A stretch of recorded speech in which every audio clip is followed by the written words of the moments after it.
ربي أعوذ بك من همزات الشياطين أعوذ بك ربي أن يحضرون।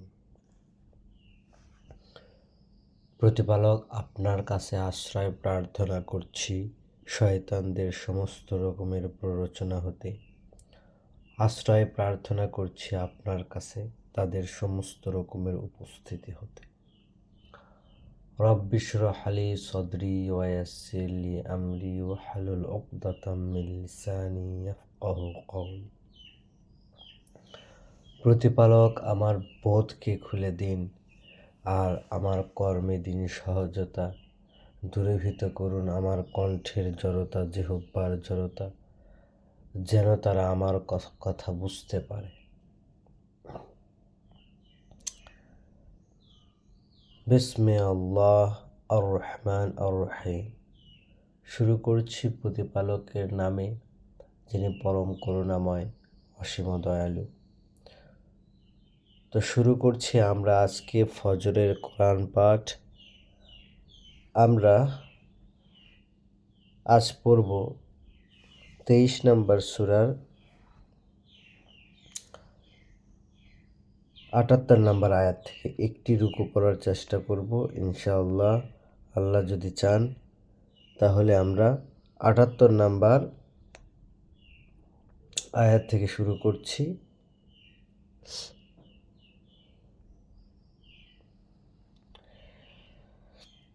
আচ্ছা। ওয়াহুয়া আল্লাযী, আর তিনি যিনি আনশাআ, সৃষ্টি করেছেন বা তৈরি করেছেন, লাকুমুস সামআ, তোমাদের জন্য শ্রবণ শক্তি, অল আবসারা, দৃষ্টি শক্তি বা দর্শন শক্তি, অল আফইদা, এবং অন্তঃকরণ, অন্তরে অনুভব করার মতো শক্তি, অন্তঃকরণ। কলিলাম মা তাশকুরুন, যদিও কমই তোমরা কৃতজ্ঞতা প্রকাশ করে থাকো, যদিও তোমরা কমই কৃতজ্ঞ প্রকাশ করো। কি বললেন আল্লাহ? ওয়াহুয়াল্লাযী, আর তিনি যিনি আনশাআ, তৈরি করেছেন, লাকুমুস সামআ, তোমাদের জন্য শ্রবণ শক্তি, অল আবসারা, দর্শন শক্তি, ওয়াল আফইদা, এবং অন্তঃকরণ। কলিলাম মা তাশকুরুন, কমই তোমরা কৃতজ্ঞতা প্রকাশ করে থাকো। তাহলে আল্লাহ আমাদের জন্য কি কি সৃষ্টি করেছেন? শ্রবণ শক্তি, দৃষ্টি শক্তি এবং অন্তঃকরণের অনুভব শক্তি। আমরা কে ভাবি যদি এগুলো না থাকতো কি হইতো? দেখেন, আল্লাহ কিন্তু বলেননি যে কান সৃষ্টি করেছি, তারপরে চোখ সৃষ্টি করেছি এবং হৃদয় সৃষ্টি করেছি, তা বলেনি।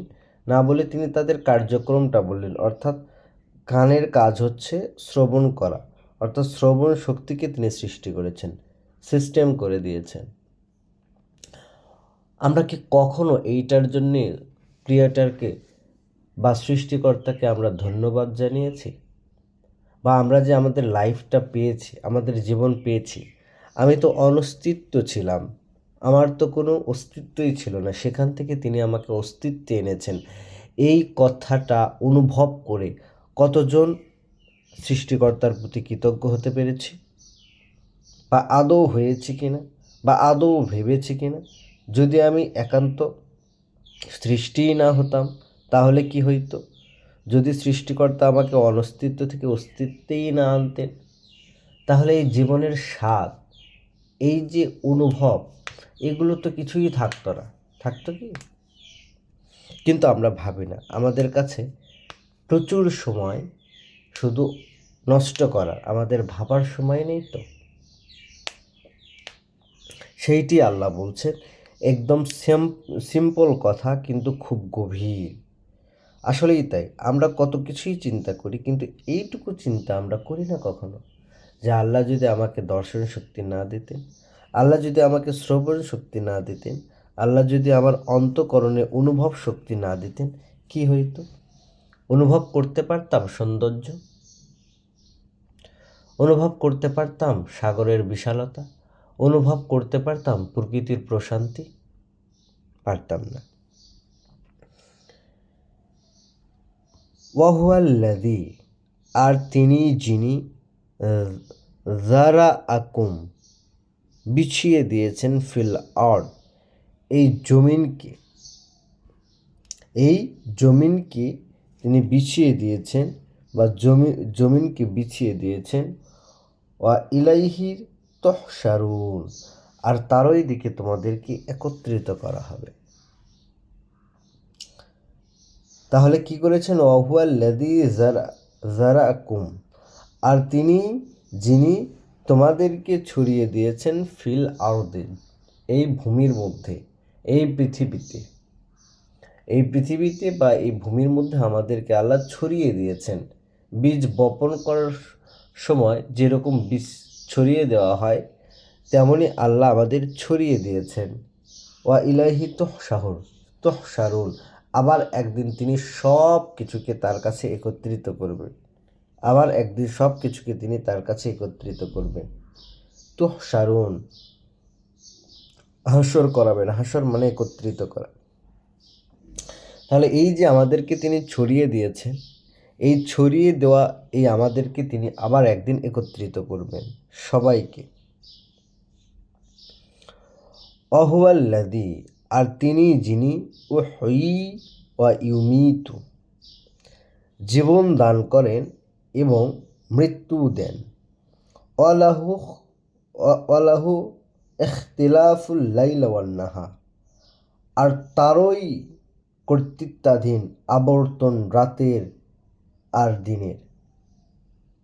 আসলে লাইল শব্দের অর্থ বোঝায় রাত্রভাগ, আর নাহার শব্দের অর্থ বোঝায় দিনভাগ। অর্থাৎ সূর্য ওঠা থেকে সূর্য ডোবা পর্যন্ত নাহার, আর সূর্য যখন থাকে না সেই অংশ থেকে রাত্রি ঘন হওয়া পর্যন্ত সেটি গোধূলি, এবং রাত্রি থেকে ফজরের আগ পর্যন্ত সেটা মানে রাতের অন্ধকার আসার থেকে, যেটাকে আমরা এশা বলি, সেখান থেকে ফজরের আগ অবধি, যখন পর্যন্ত আলো ফুটে বের না হচ্ছে, সূর্যের আলো নয় কিন্তু সাধারণ যে আলোটা থাকে, যেমন এখনকার সময় আছে, এখন যে আলোটা আছে, এখন কিন্তু সূর্য ওঠেনি কিন্তু আলো আছে, এর আগ অবধি এইটা হচ্ছে রাত্রি। আর যখন এখন থেকে আমাদের সূর্য ওঠা অবধি যে সময়টা আছে, এইটাকে আমরা টুইঙ্কলিং বা গোধূলি বলতে পারি, প্রান্ত বলতে পারি। আল্লাহ বলেছেন দিনের দুই প্রান্ত। তারপরে সূর্য ওঠার থেকে শুরু হবে হচ্ছে নাহার, এবং সূর্য জাস্ট ডুবে গেলে নাহার শেষ, তারপরে আবার হচ্ছে গোধূলি এবং রাত্রি। আল্লাহ এই সময়গুলো খুব সুন্দর করে বর্ণনা করেছেন, কারণ তিনি বর্ণনা করবেন না তো কে করবেন? তিনিই তো সময়ের স্রষ্টা। তো ইখতিলাফুল লাইল ওয়ান নাহার, এই যে আবর্তন, তারই কর্তৃত্বাধীন এই আবর্তন রাতের আর দিনের। আফালা তাকিলুন, তবুও কি তোমরা বুঝবে না? এই যে দিন রাত বারবার আবর্তন করছে, কেন? এই আবর্তনটা কেন হচ্ছে? এইটা দেখেও কি তোমরা বুঝবে না যে এর ভেতরে একটা উদ্দেশ্য আছে? তাহলে অহুয়াল্লাযী, আর তিনি যিনি ইহয়ী ওয়া ইউমীত, জীবন দান করেন এবং মৃত্যু দেন।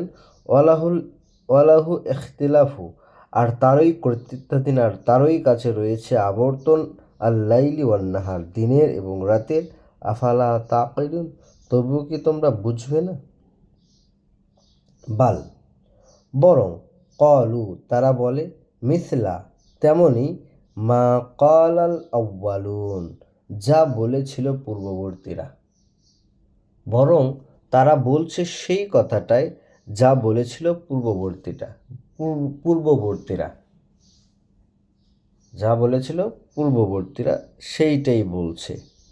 বরং তারা বলছে তেমনি যা বলেছিল পূর্ববর্তীরা, পূর্বপুরুষেরা। কি বলছে? কলু, তারা বলে, আইদা মিতনা ওয়া কুন্না তুরাবা, যখন নাকি আমরা মরে যাব, ওয়া কুন্না, আর আমরা হয়ে যাব, তুরাবান, মাটি, ওয়া আযামান, এবং হাড়গোড়, ইন্না লামাবউসুন, তবুও কি আমরা আবার অবশ্যই উত্থিত হব? তখন কি আমরা আবার সেই ওঠা হব বা উত্থিত হব, মানে আল্লাহর কাছে আবার উত্থিত হব? খুব ভালো করে এই আয়াতটাকে খেয়াল করেন। কলু, তারা বলে, ইদা, যখন কি মিতনা, আমরা মরে যাব, অকুন্না, এবং আমরা হয়ে যাব, তুরাবান, মাটি, অজাবান, এবং হাড়গোড়, ইন্না লামাবউসুন, তারপরেও কি আবার আবার আমাদের উঠানো হবে, পুনরুত্থিত করা হবে?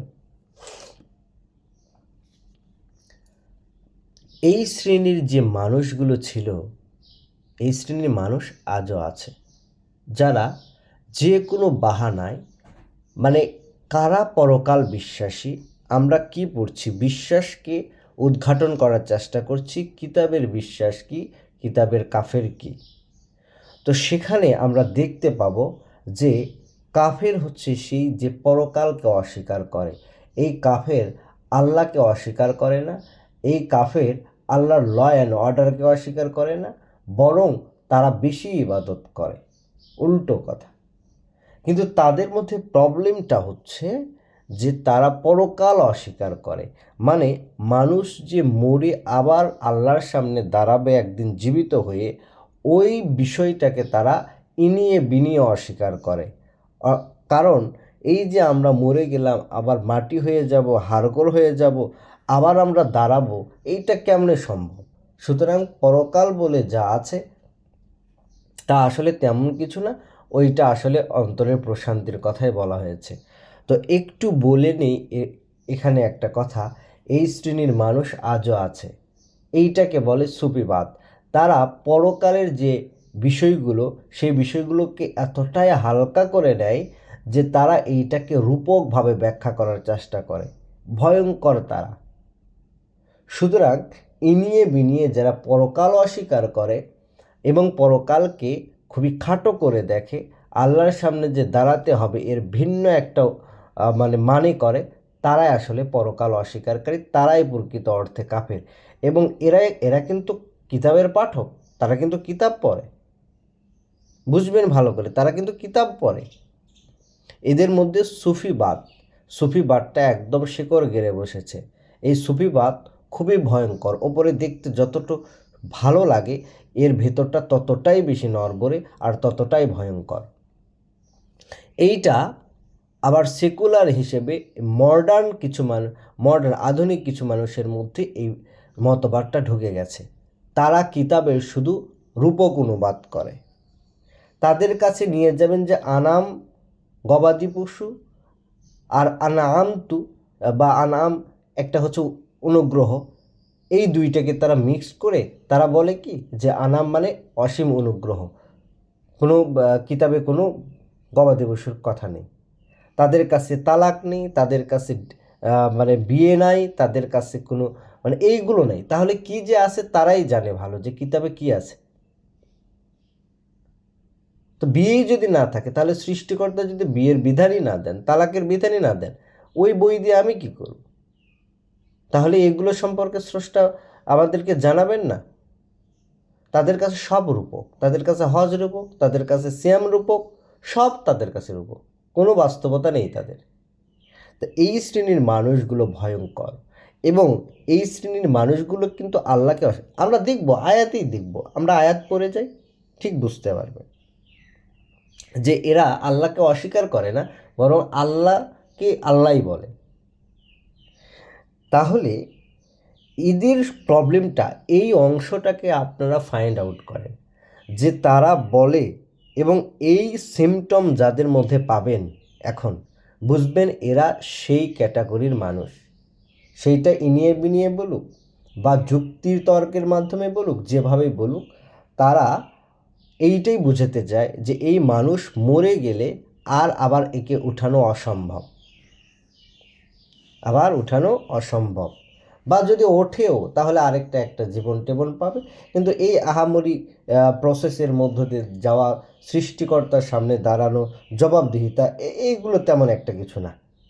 এইগুলো আসলে জান্নাত জাহান্নাম এগুলো তেমন কিছু না। জান্নাত হচ্ছে অন্তরের প্রশান্তি, জাহান্নাম হচ্ছে অন্তরের অশান্তি, সেইটাই জাহান্নাম। মা আযাল্লাহ। মাআযাল্লাহ মাআযাল্লাহ, আল্লাহ তাদের থেকে আমাদের রক্ষা করুন। তাহলে তারা বলছে আইদা মিতনা ওয়া কুন্না, যখন কিনা আমরা মরে যাব আর আমরা হয়ে যাব তুরাবান মাটি, আযামান ও হাড়গোড়, ইন্না লামাবউসুন, তাহলে কি তবে কি আমরা আবার উত্থিত হব বা পুনরুত্থিত হব? লাকাদ উইদনা, নিশ্চয় প্রতিশ্রুতি দেওয়া হয়েছে, নাহনু আমাদেরকে, আবাউনা এবং আমাদের পূর্বপুরুষদের, হাযা হাযা এটা, মিন ক্বাবলু ইতিপূর্বে, ইন হাযা ইল্লা আসাতিরুল আউয়ালিন, আর নয় এটা ব্যতীত আর কিছুই যা উপকথা পূর্ববর্তীদের। তাদের দ্বিতীয় কথা যে লাকাদ উইদনা, আর কার্যত আমাদের প্রতিশ্রুতি দেওয়া হয়েছে, নাহনু, আচ্ছা, কার্যত প্রতিশ্রুতি দেওয়া হয়েছে, নাহনু আমাদের, ও আবাউনা এবং আমাদের পূর্বপুরুষদের, হাদা এটা, মিন ক্বাবলু এর পূর্বেও। কি প্রতিশ্রুতি? যে তোমরা যে মরে যাবা, মরে গেলে আবার তোমাদের পুনরায় পুনরুত্থিত করা হবে। এই বিষয়টা যখন বলা হয় তখন তারা কি বলছে? তারা বলছে যে এই প্রতিশ্রুতি আমাদেরকেও দেওয়া হয়েছে, আমাদের পূর্ববর্তীদেরকেও দেওয়া হয়েছে ইতিপূর্বে। আর এইটি পূর্ববর্তীদের একটা উপকথা ছাড়া কিছু নয়।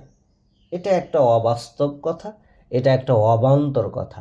মরে গেলাম, আবার কিভাবে জীবিত হব আমি? আবার কে আমাকে, এই প্রশ্ন আছে। তারা বলে কে আমাদের আবার উত্থিত করবে? আল্লাহ বলছেন রসুলকে তুমি বলো, কেন? আউয়ালা মাররা, যিনি প্রথমবার তোমাদের সৃষ্টি করেছিলেন। মানে তারা এইটা বোঝে, এইটা জানে যে কেউ তাদের সৃষ্টি করেছে, কিন্তু তারা ভাবে সে এতটাই অকেজো যে পরবর্তীতে আর তিনি তাদেরকে সৃষ্টি করতে পারবেন না। মানে একবার সৃষ্টি না হয় করে ফেলেছেন কোনো মতে, আর পারবেন না। কারণ তারা যদি ক্রিয়েটরকে সত্যিকার অর্থেই যদি তারা স্বীকার করত, বিশ্বাস করত, স্বীকৃতি দিত, তাহলে তারা কি এই কথা বলতে পারত? কারণ তাদের ডাউট আছে যে তাদের সেই সৃষ্টিকর্তা অক্ষম। তাই যখন তারা মারা যাবে আবার সে হাড়গোড় হয়ে যাবে, ওর থেকে আবার কি করে? অথচ তারা জানেই না যে সে অনস্তিত্ব ছিল, সেখান থেকে তাকে অস্তিত্ব দেওয়া হয়েছে। আর হাড়গোড় হয়ে গেলেও তো কিছু থাকে, তার থেকে তাকে সৃষ্টি করা আরও কত সহজ।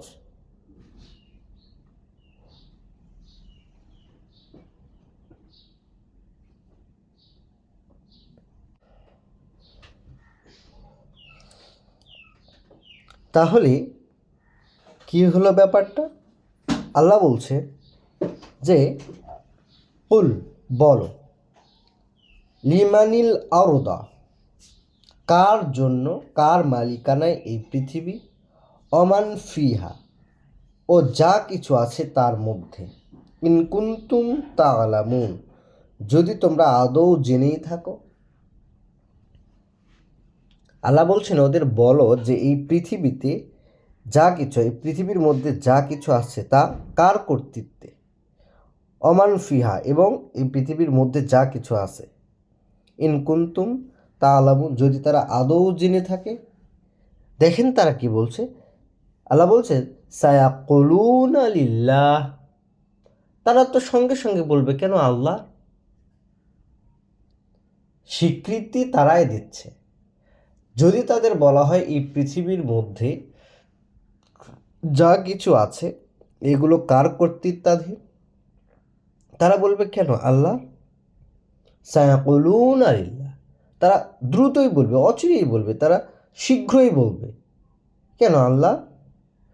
কুল, বলো, আফালা তাযাক্কারুন, তবুও কি তোমরা শিক্ষা নেবে না? রসুল বলছেন যে আমি তো সে আল্লাহর কথাই বলছি, যার কথা তোমরা বলছো তার কথাই তো বলছি। আমরা গতকালের পড়ায় দেখেছি যে এক সম্প্রদায়ের কাছে তিনজন বার্তাবাহক, তিনজন রসুল, তিনজন মুরসালিন বা প্রেরিত, তারা বলছেন যে আমরা তোমাদের প্রতি প্রেরিত। আর কওম বলছে যে না, দয়াময় কিছু অবতীর্ণ করেননি।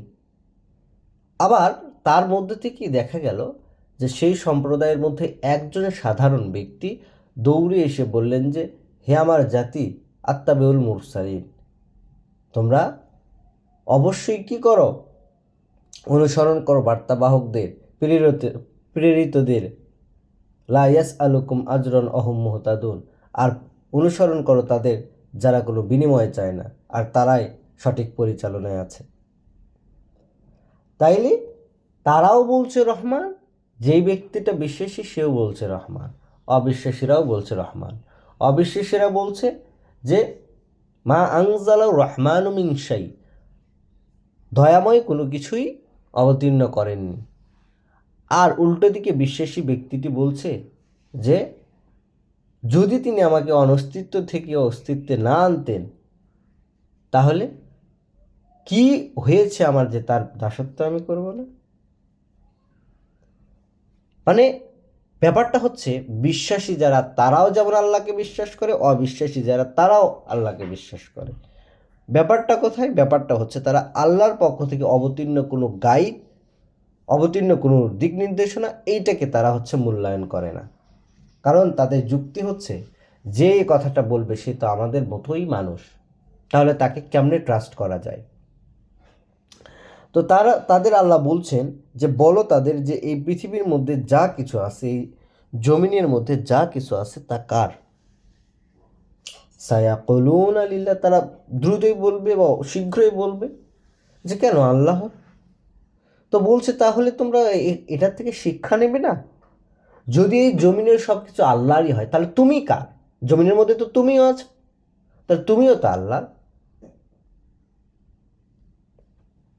কুল, বলো, মান মান রব্বুকা মান রব্বুস সামাওয়াতিস সাবঈ, কে সৃষ্টিকর্তা প্রতিপালক ওই আকাশ, সপ্ত আকাশমণ্ডলী, ও রব্বুল আরশিল আযীম, আর সৃষ্টিকর্তা প্রতিপালক নিয়ন্ত্রণ আসনে, মহান নিয়ন্ত্রণ আসনে। সায়াকুলুন আলিল্লাহ, দেখেন তারা স্বীকৃতি দিচ্ছে কেন আল্লাহ। কুল আফালা তাত্তাকুন, বলো তবুও কি তোমরা আত্মরক্ষা করবে না? তবুও কি তোমরা আত্মরক্ষা করবে না এত কিছুর পরেও? কুল, বলো, মান বিয়াদিহি বিয়াদিহি মালাকুতু কুল্লি শাইইন, কার হাতে রয়েছে কর্তৃত্ব সব কিছুর, ওয়াহুয়া ইউজিরু ইউজিরু ওয়ালা উজারু উজারু, এবং তিনি আশ্রয় দেন অথচ না কেউ আশ্রয় দিতে পারে, আলাইহি, তার বিপক্ষে, ইনকুন্তুম তাআলামুন, যদি তোমরা আদৌ জেনে থাকো। কার কাছে রয়েছে কর্তৃত্ব সব কিছু, আর কে আশ্রয় দেন অথচ না কেউ আশ্রয় দিতে পারে তার বিপক্ষে, ইনকুন্তুম তাআলামুন, যদি তোমরা আদৌ জেনে থাকো। সায়াকুলুন আলিল্লাহ, তারা বলছে কেন আল্লাহ হয়। কি স্বীকৃতি, মানে আল্লাহকে কিভাবে স্বীকৃতি দিচ্ছে দেখেন। হ্যাঁ, এগুলো সব আল্লাহ।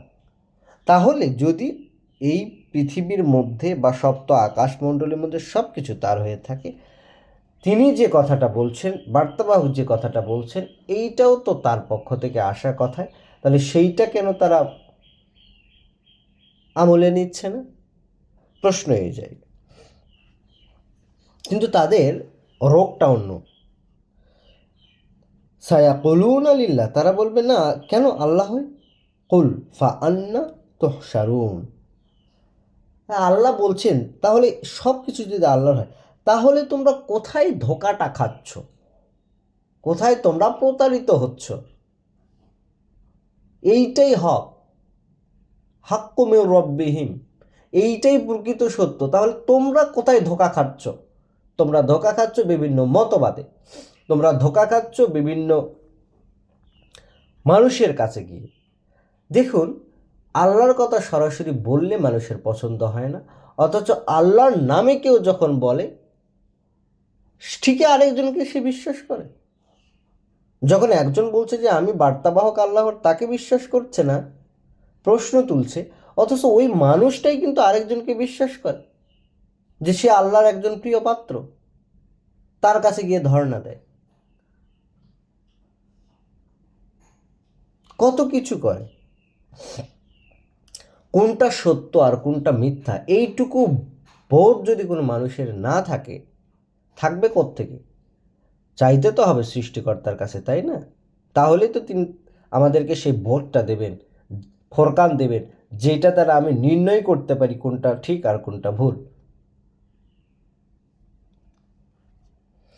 তাহলে আর না তুহশারুন, তোমরা কোথায় প্রতারিত হচ্ছ, তোমরা কোথায় ধোকাটা খাচ্ছ? বাল আতাইনাহুম বিল হক, বরং আমরা এসেছি তাদের কাছে, নিয়ে এসেছি তাদের কাছে বিল হক, এক মহাসত্যের মাধ্যম। ওয়া ইন্নাহুম লাকাযিবুন, আর নিশ্চয়ই তারা অবশ্যই মিথ্যাবাদী। তারা যে বলল যে এগুলো সব আল্লাহর, কথাটা মিথ্যা বলেছে তারা। কিন্তু কিভাবে মিথ্যা বললো? তারা তো স্বীকৃতি দিল। আল্লাহ বলছেন যে তাদের ওই স্বীকৃতি আসলে স্বীকৃতি নয়, এটা মুখের কথা, এটা তাদের মুখের কথার কথা। যে কেন আল্লাহ, সচরাচর আমরা যেটা করে থাকি, কেউ যদি বলে ভাই আছেন কেমন, আলহামদুলিল্লাহ, আল্লাহ ভালো রাখছে ভাই, কিন্তু তারপরে কিন্তু বাট এইটা সেইটা অনেক কিছু, কিন্তু এইটার সমস্যা, কিন্তু ওইটার সমস্যা, কিন্তু আলহামদুলিল্লাহ। এইটা সচরাচর একটা অভ্যাস। এইটা আল্লাহকে স্বীকৃতি দেওয়া নয়, প্রকৃত অর্থে স্বীকৃতি দেওয়া নয়, এটা এটা অভ্যাস। এই অভ্যাস কাফেরের আছে, এই অভ্যাস বিশ্বাসীর আছে, এই অভ্যাস মুনাফিকের আছে, সবারই তো একই অভ্যাস। সবাই আল্লাহকে আল্লাহ বলে, সবাই আলহামদুলিল্লাহ বলে, সোবহান আল্লাহ বলে, ইনশাআল্লাহ বলে, বরং তারা একটু বেশিই বলে, বরং তারা একটু বেশিই বলে। ওই যে সূরা মুনাফিকে আল্লাহ বলছেন না রসুলকে, যে তারা তোমার কাছে এসে বারবার বলে যে নিশ্চয়ই আমরা সাক্ষ্য দিচ্ছি আপনি আল্লাহর বার্তাবাহক। আর আল্লাহ বলছেন যে আমি সাক্ষ্য দিচ্ছি মুনাফিকরা মিথ্যাবাদী। আপনি যদি কাউকে একবার স্বীকৃতি দিয়েই থাকেন, তাহলে কেন বারবার তাকে স্বীকৃতি দিতে হবে? বারবার কেন রসুলের কাছে ঘোরাঘুরি করে বলতে হবে আর সাক্ষ্য দিচ্ছে আপনি আল্লাহর বার্তাবাহক? তার মানে সামথিং ইজ রং, কিছু গন্ডগোল সেখানে আছে। বারবার বলতে হয় না, একটা জিনিস একবার স্বীকৃতি দিয়ে পরবর্তীতে কাজের মাধ্যমে সেইটাকে প্রমাণ করতে হয়। বারবার বলতে হয় না মুখে, কাজের মাধ্যমে সেটা দেখাইতে হয়।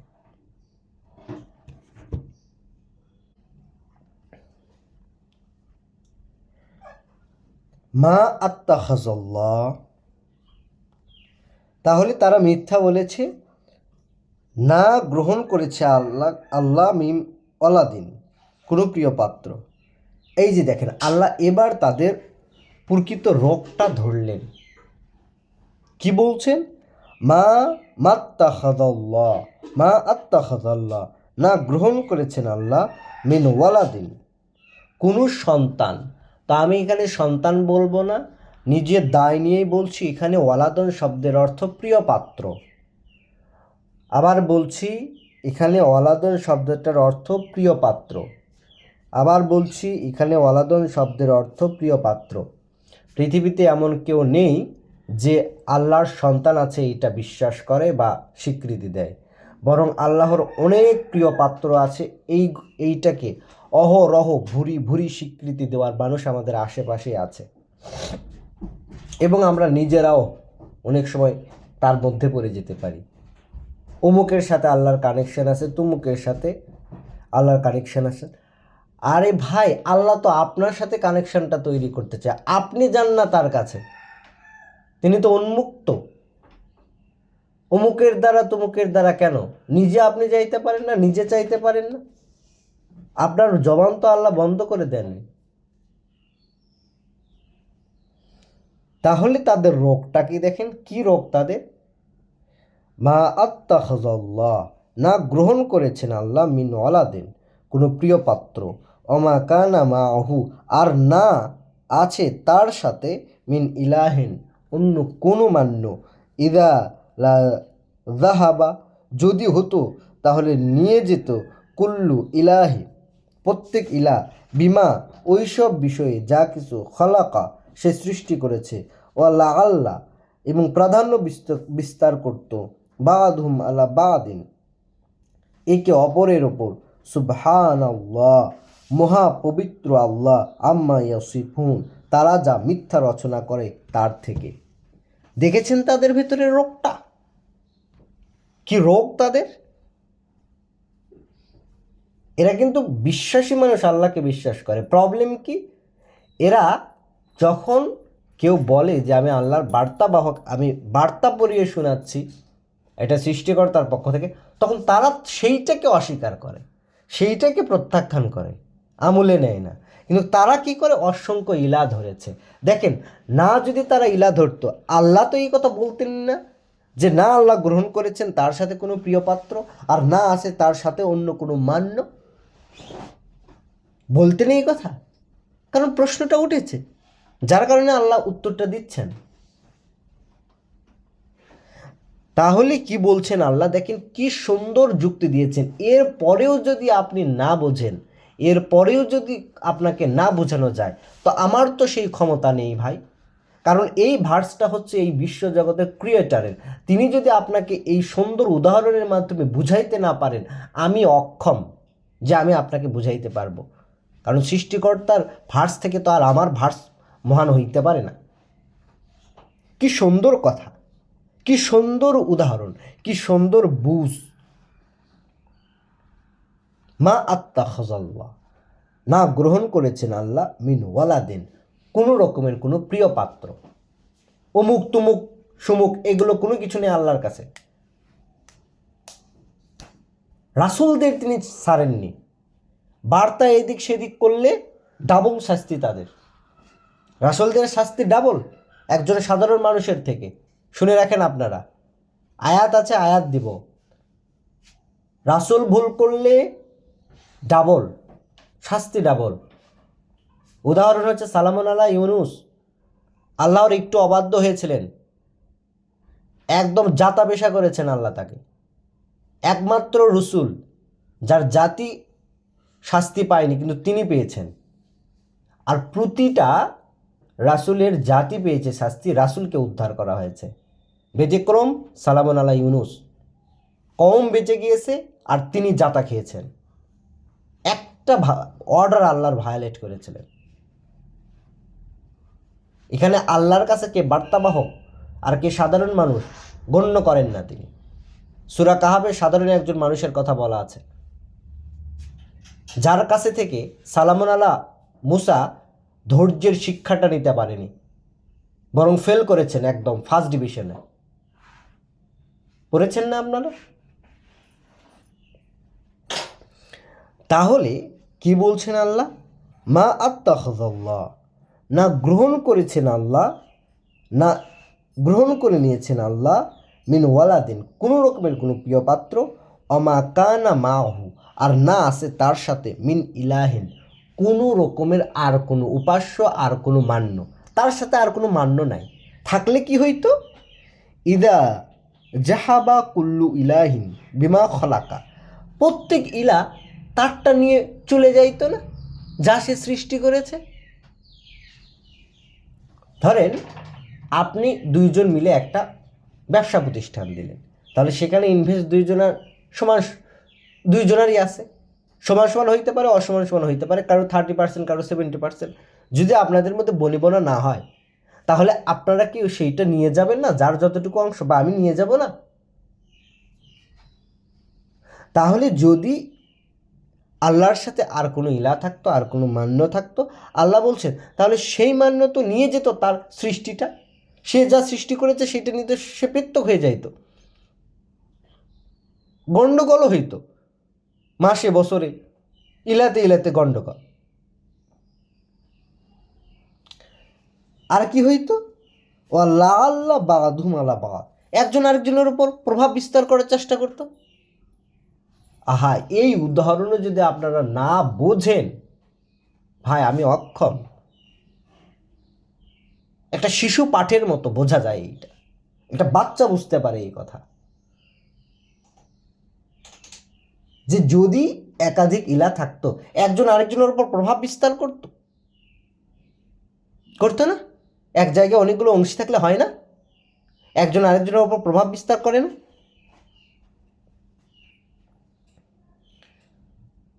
আল্লাহ বলছেন সুবহানাল্লাহ, মহাপবিত্র আল্লাহ, মহামহিম আল্লাহ, খুব নিখুঁত আল্লাহ, আম্মা ইয়াসিফুন, তা হতে যা তারা মিথ্যা রচনা করছে। খাওয়া করছ? মিথ্যা রচনা করছে। ইয়াসিফুন মানে বানিয়ে বানিয়ে বলা, বানিয়ে বানিয়ে বলা। এ সম্পর্কে তাদের কাছে কোনো রকমের কোনো দলিল নেই, কোনো দলিল নেই তাদের কাছে।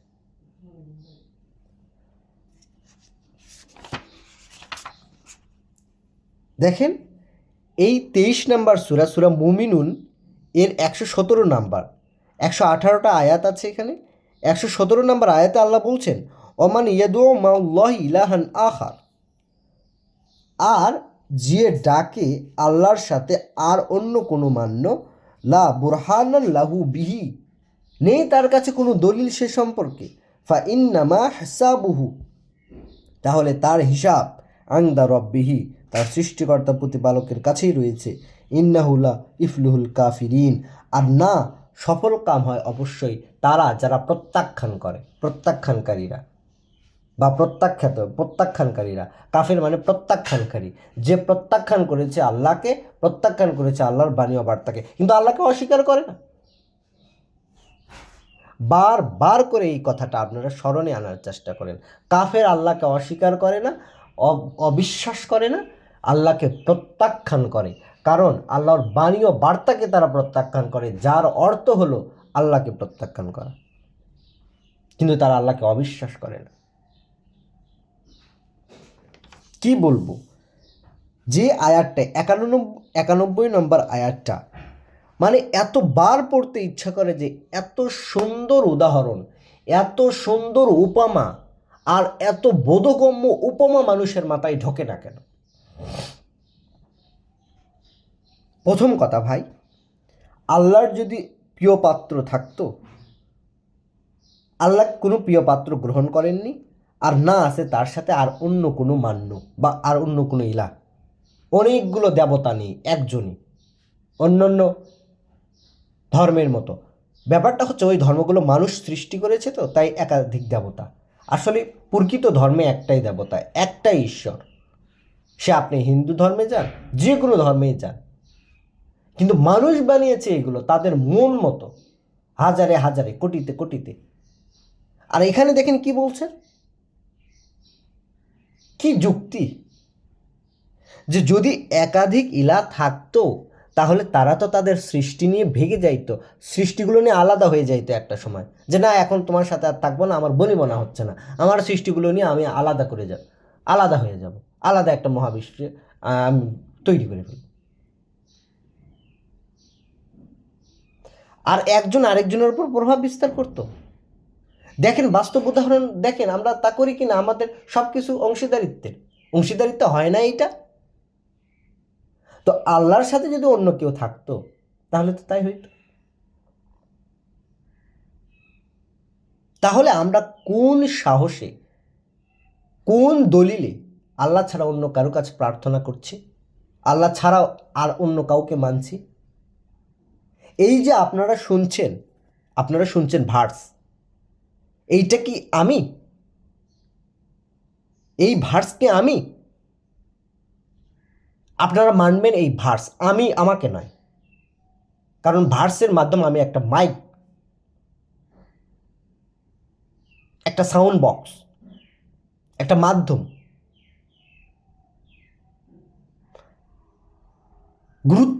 গুরুত্বপূর্ণ আমি না, গুরুত্বপূর্ণ ভার্স। এটা ক্রিয়েটরের ভার্স। আমি কি পড়লাম, আমি কি খেলাম, আমি কেমন করে চলাফেরা করি, দ্যাটস ওন পার্সোনালিটি। এইটা দিয়ে আপনাদের কোনো কাজে আসবে না। আপনাদের কাজে আসবে ভার্সটা। কিন্তু দুর্ভাগ্য, এইটা আমাদের দুর্ভাগ্য যে মানুষ সেই বাণী থেকে ব্যক্তিকে বেশি মূল্য দেয়। দিতে গিয়েই তারা মুশরিক হয়ে যায়, দিতে গিয়েই তারা তাকে আল্লাহর ওপর স্থান দিয়ে দেয়। যুগে যুগে তাই হয়েছে, আজও তাই হচ্ছে, ভবিষ্যতেও তাই হবে। এটা আল্লাহর সুন্নাতুল্লাহ। আর আল্লাহর সুন্নাত পরিবর্তন হয় না। প্রতিটা যুগেই মানুষ এই করে। মনে রাখবেন, মানুষ বেশি ইবাদত করতে গিয়েই মুশরিক হয়েছে। মানুষ বেশি ইবাদত করতে গিয়েই মুশরিক হয়েছে। মানুষ বেশি ইবাদত করতে গিয়েই মুশরিক হয়েছে।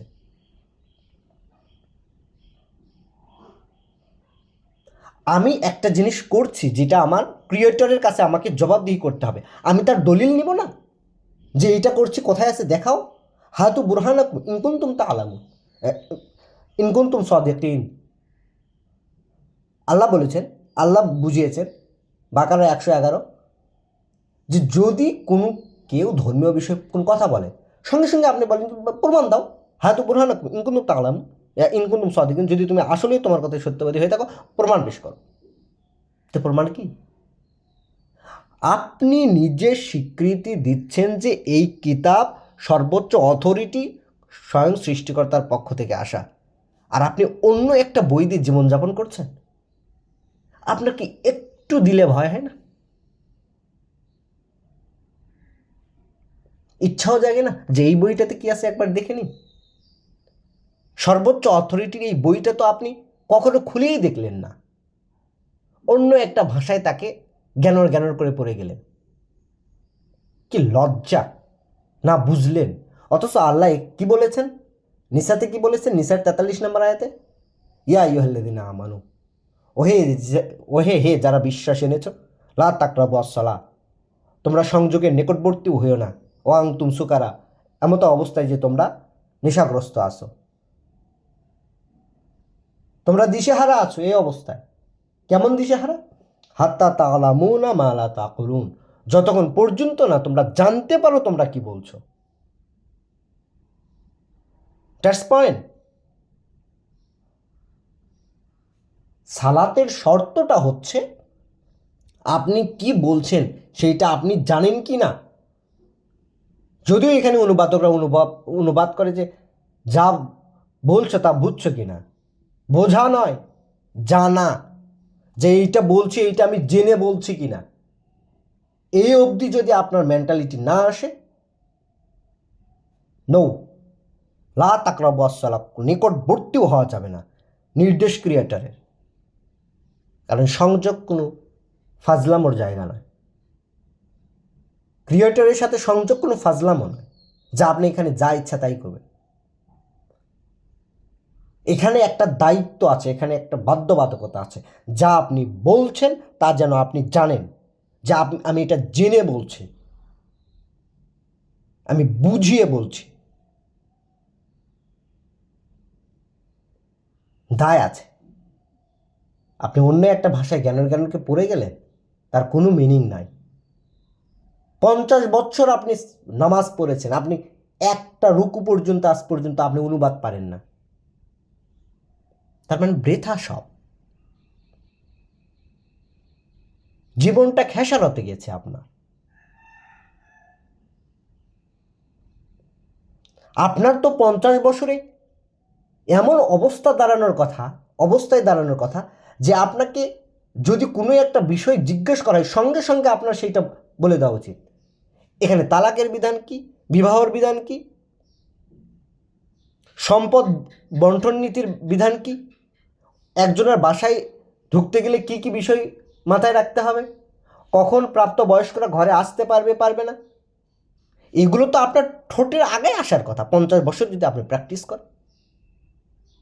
কারণ ইন্না সালাতি তানহা আনিল ফাহশাই ওয়াল মুনকার।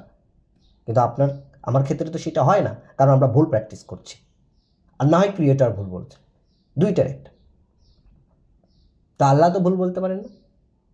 তাইলে ভুলটা আমাদের কোথাও হচ্ছে। এই যে আল্লাহ বললেন না, ফান্না তুফাকুন, একটু আগে যে আল্লাহ বললেন যে ফাআন্না তুহশারুন, কোন জায়গাটায় ধোকা খাচ্ছ তোমরা। তো আমরা খুঁজে বের করি তো কোন জায়গাটায় আমরা ধোকা খাচ্ছি। আমাদের ধোকার জায়গাটাই হচ্ছে বিশ্বাস। এই বিশ্বাসের জায়গাতেই আমরা ধোকা খাচ্ছি। 92 নম্বর আয়াত, আলিমুল গাইব, অবগতি, অদৃশ্যের, অশাহাদাতান এবং সাক্ষী, ফাতাআলা আম্মা ইশরিকুন, আর তিনি তো উচ্চে ঊর্ধ্বে যাদের সাথে তোমরা তাকে অংশী করো। দেখছেন কি বললো আল্লাহ? তার মানে এরা মুশরিক। এই কথা যারা বলছে তারা মুশরিক। এই মুশরিকরা একমাত্র এই কথা বলতে পারে যে আইদা মিতনা ওয়া কুন্না তুরাবা ওয়া আযামান ইন্না লামাবউসুন, যে আমরা মরে গেলে আর যদি আমরা হাড়গোড় হয়ে যাই তাহলে কে আমাদের আবার জীবিত করবে। এইটা মুশরিকরাই বলতে পারে, কারণ তাদের বিশ্বাস প্রকৃত বিশ্বাস না। তাহলে এই বিষয়গুলো কিতাব ছাড়া আপনি পাবেন কই? এই কিতাব হচ্ছে একদম বাটখারায়, বিশ্বাসকে বাটখারায় মাপার একটা মানদণ্ড। এইটা দিয়ে আপনাকে মাপতে হবে আপনার বিশ্বাস। আপনি কোন মতবাদ, কোন কি নিয়ে আপনি খুব আনন্দে আছেন? আল্লাহ বলেছেন তারা তাদের মতবাদগুলো নিয়ে খুব আনন্দে আছে। আপনি উমুক, আপনি তুমুক। লজ্জা করে না আপনাকে? কখনো আল্লাহর কিতাবটা পড়ে দেখলেন না? আর যারা গোপন করেছে আল্লাহর কিতাব, তাদের শাস্তি তো অবশ্যই রয়েছে। আল্লাহ অবশ্যই তাদেরকে সর্বোচ্চ শাস্তিটা তাদের দিবেন। তো আজ আমরা 78 নম্বর আয়াত থেকে পড়েছি সূরা মুমিনুন 23 নম্বর আয়াত। ফজরের পাঠে আমরা আজ পড়েছি 78 নম্বর ভার্স থেকে 92 নম্বর ভার্স পর্যন্ত, এবং দেখেছি এখানে বিশ্বাসের একটা স্বরূপ, যে কিছু মানুষ আল্লাহকে ঠিক স্বীকৃতি দিচ্ছে, বিশ্বাস করছে, সব কিছুর ব্যাপারে আল্লাহকে সাক্ষী রাখছে বা স্বীকৃতি দিচ্ছে, কিন্তু তাদের মধ্যে আসল প্রকৃত বিশ্বাসই নেই। কারণ তাদের মধ্যে কোয়ালিটি কি? তাদের দুইটা বৈশিষ্ট্য কি? তারা বলে যে মরার পরে আবার উঠবো। এইটা কেমন কথা? এইটা পূর্বপুরুষদের কথা, আগের কথা, শিকেলে কথা। নতুন করে দেখতে হবে, এগুলোর অন্য মিনিং থাকতে পারে। এগুলো আবার পুনর্জন্ম, আপনি অনেক অপরাধ করেছেন, এইটা সেইটা, তারপর অনুতপ্ত হয়েছেন, তারপরে আপনি আবার যখন ফ্রেশ মানুষ হয়ে গেলেন, এইটাকে বলছে যে পুনরুত্থান। এইটা আবার নতুন করে আপনার সৃষ্টি। ছি! তুমি যে জ্ঞানে বুঝছো আল্লাহর কিতাব, তুমি কখনো আল্লাহই বুঝো না।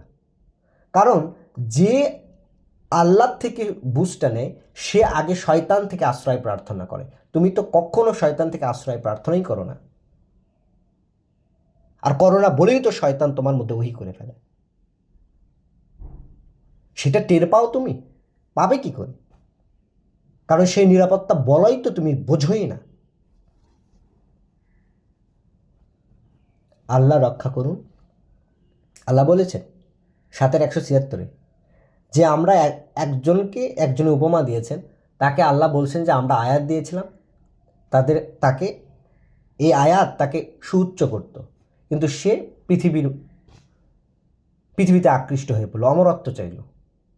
কেউ আমাকে বলবে বিশাল কোরআন গবেষক, কেউ আমাকে বলবে বিশাল পাঠক, কেউ আবার বলবে ও কি দারুণ দারুণ কনসেপ্ট বের করে, খ্যাতি। তারপর শয়তান লাগলো তার পিছে আর তাকে ছিটকে ফেলে দিল। তার উপমাটা সেই কুকুরের মতো, যার কাঁধের ওপরে, পিঠের ওপরে ভার ঝুলালেও সে জিব্বা লটকায়, না ঝুলালেও জিব্বা লটকায়। এর থেকে আর নিকৃষ্ট কি উদাহরণ আল্লাহ দিবেন বোঝার জন্য? তো আজকে এই পর্যন্তই। আল্লাহ আমাদের বুঝ দিক, কিতাব পাঠ করার পড়ার সুযোগ করে দিই। সবাইকে সালামু আলাইকুম।